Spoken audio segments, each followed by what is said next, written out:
Nós queríamos saber, em primeiro lugar, como é que houve a oportunidade de passar o vosso filme no Festival de Sitges, atendendo à importância do festival a nível internacional. O Festival de Sitges teve uma estreia em Portugal. Começou a fazer um percurso de festivais um pouco por todo lado, nomeadamente a ANECI, ou seja, dentro do contexto dos festivais de cinema de animação. E de repente há a possibilidade de entrar noutro festival, neste caso muito importante, dos festivais de fantásticos. E aparece um pouco o Sitges. O Sitges aparece como uma surpresa. É um dos grandes, o mais importante, provavelmente juntamente com o Fantasporto, Festival de Cinema Fantástico do Mundo. E para nós foi uma muito grata surpresa saber que de repente o nosso filme podia estar aqui na competição de animação, onde estão uma série de filmes de curta-metragem que vêm um pouco por todo o mundo e, portanto, acaba por ser uma sensação que para nós nos honra.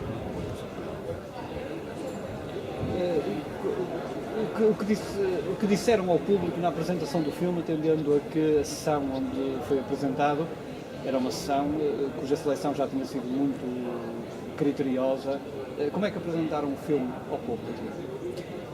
Falámos sobre o tempo que levou. Este projeto levou um bocadinho mais tempo do que era suposto. Envolvia algum cuidado que nós tivemos para a história. Quisemos fazer uma história com alguma substância.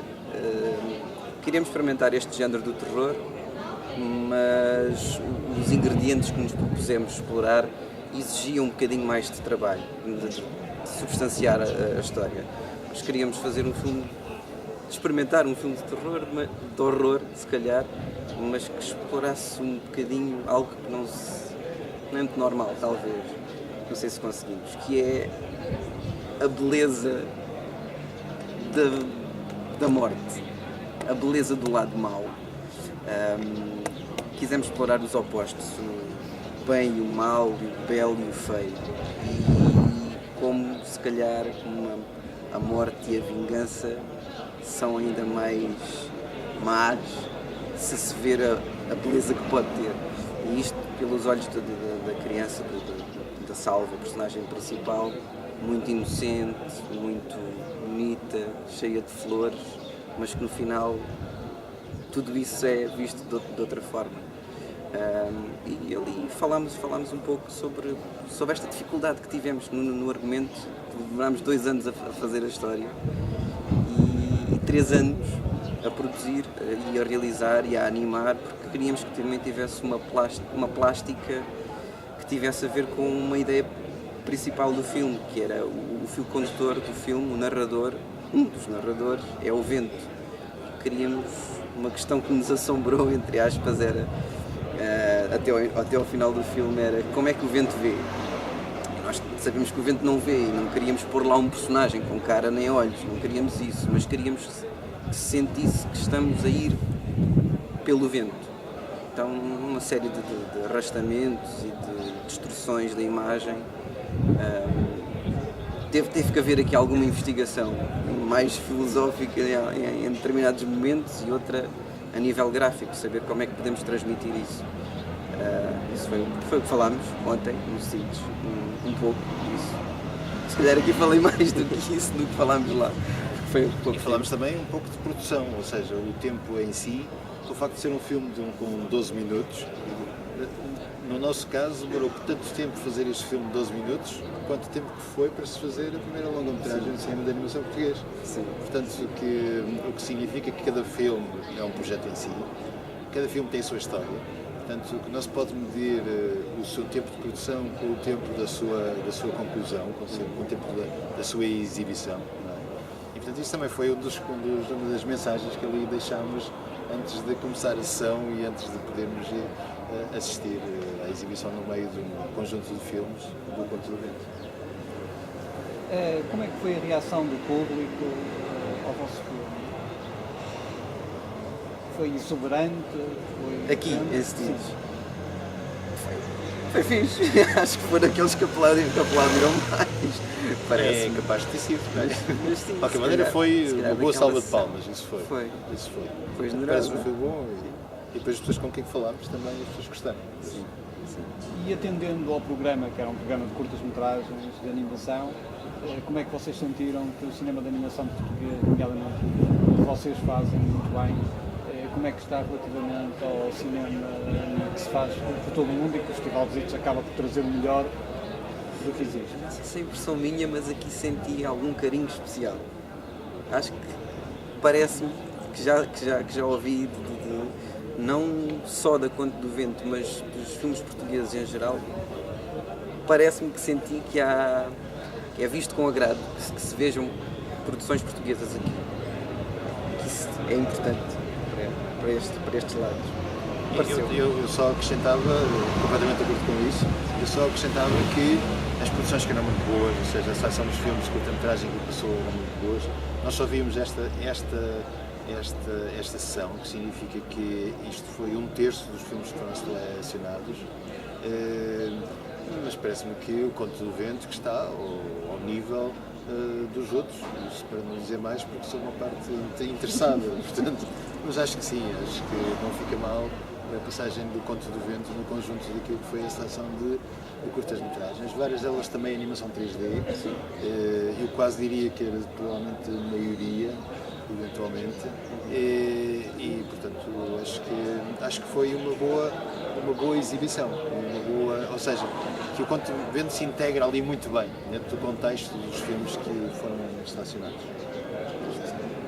E a boa reação que tiveram e a seleção que os Itos fez do vosso filme vai influenciar alguma coisa aos próximos projetos, mais para o terror? É complicado. O terror não era, confesso, eu tive falo também pelo Nelson Martins, o outro realizador, o terror não era à partida uma área, um estilo que a gente gostasse de explorar, mas é certo que depois de fazendo este primeiro começam a saltar ideias cá dentro e começa a sair, começamos a sentir a necessidade de explorar um bocadinho mais.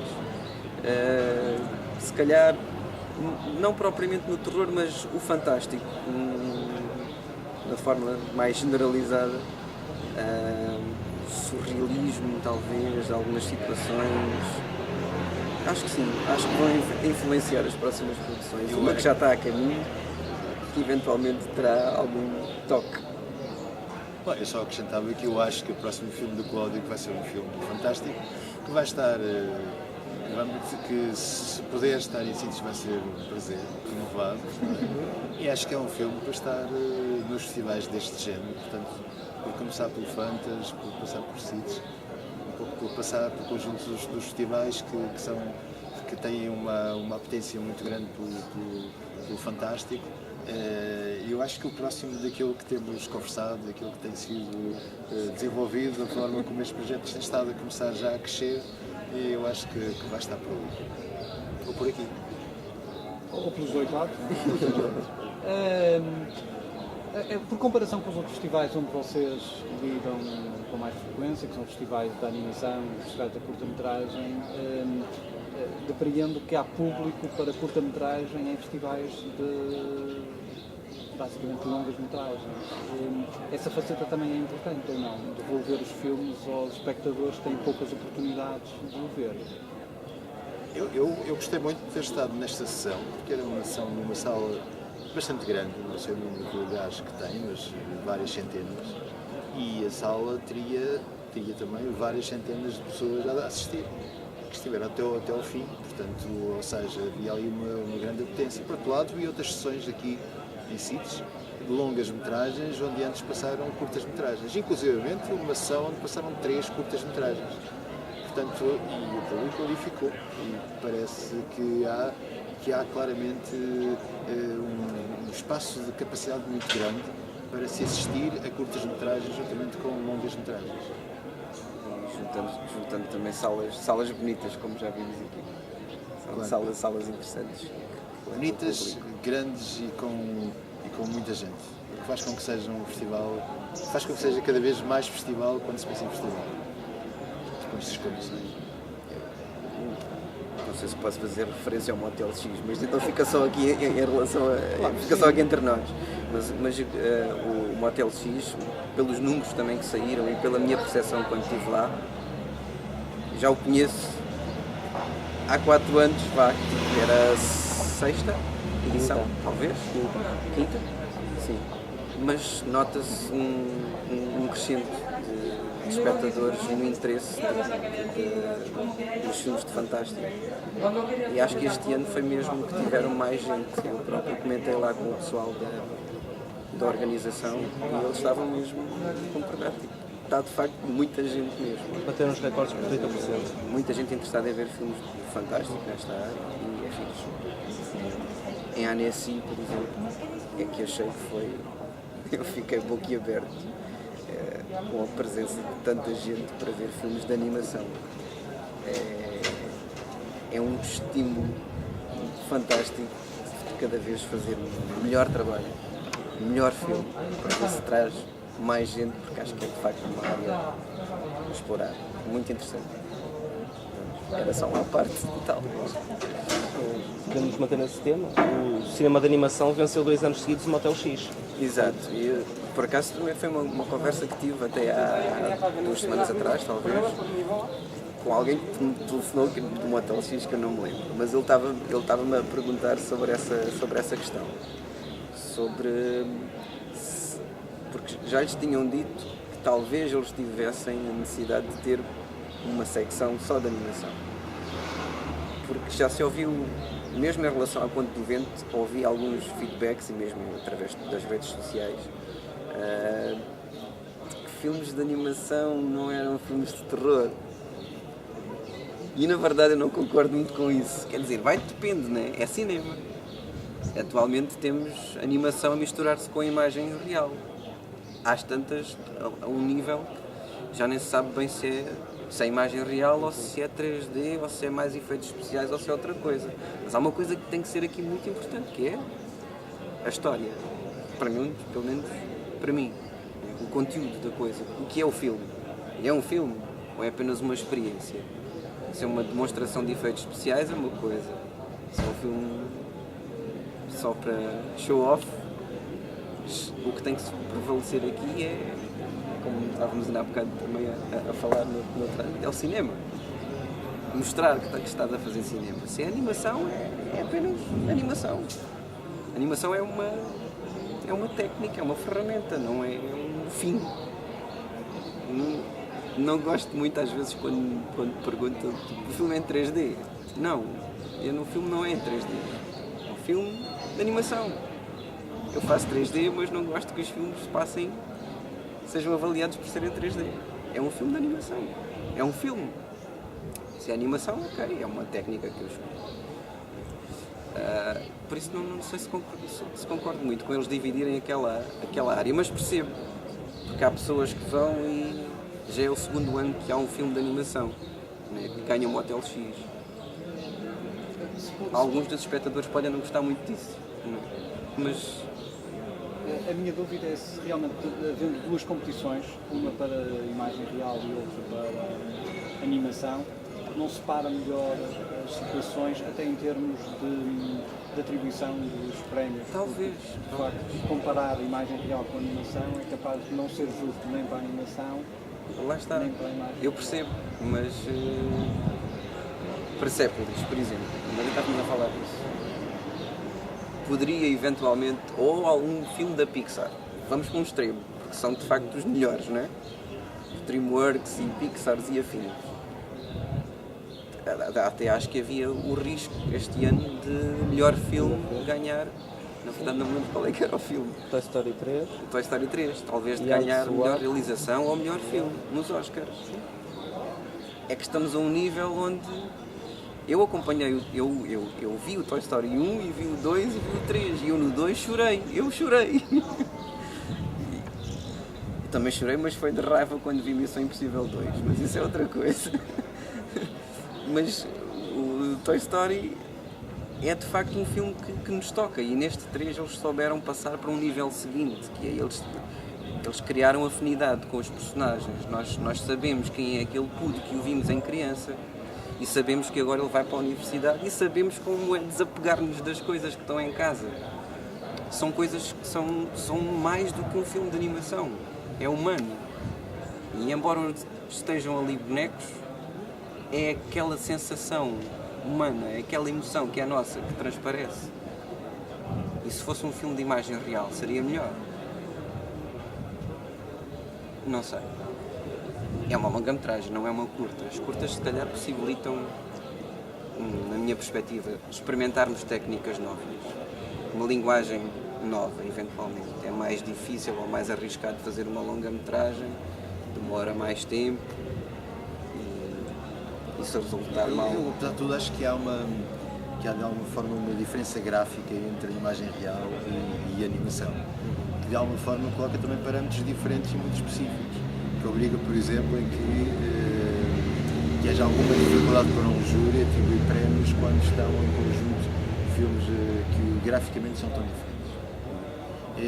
E sobretudo quando a animação tem campos de contar histórias ou formas de contar histórias que ultrapassam de alguma forma aquilo que são o processo habitual de contar histórias dos filmes de imagem real.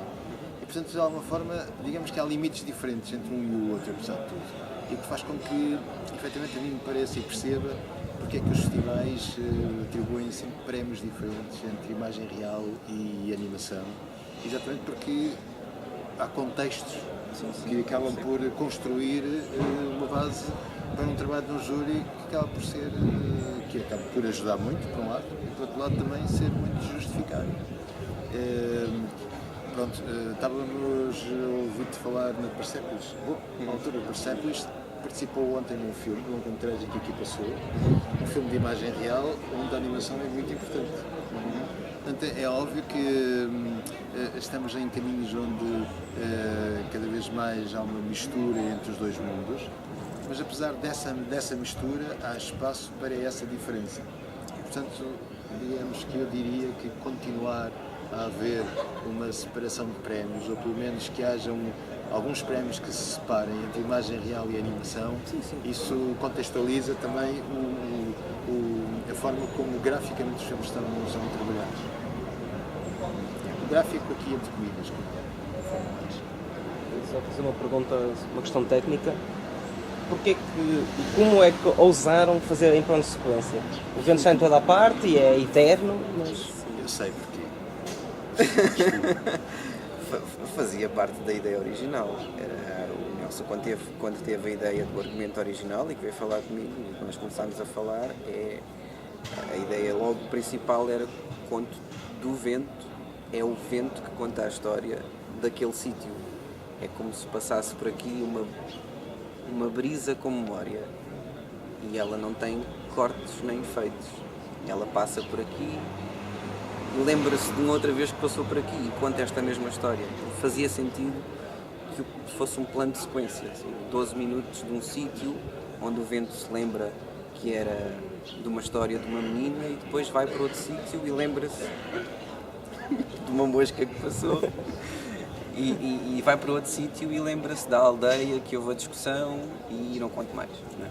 Mas fazia sentido na narrativa que fosse um plano de sequência, mesmo que haja grandes diferenças de tempo, algures de anos que passam. Era a memória daquele sítio, uma pincelada por ali e lembra-se de tudo aquilo que passou. O filme fazia sentido assim.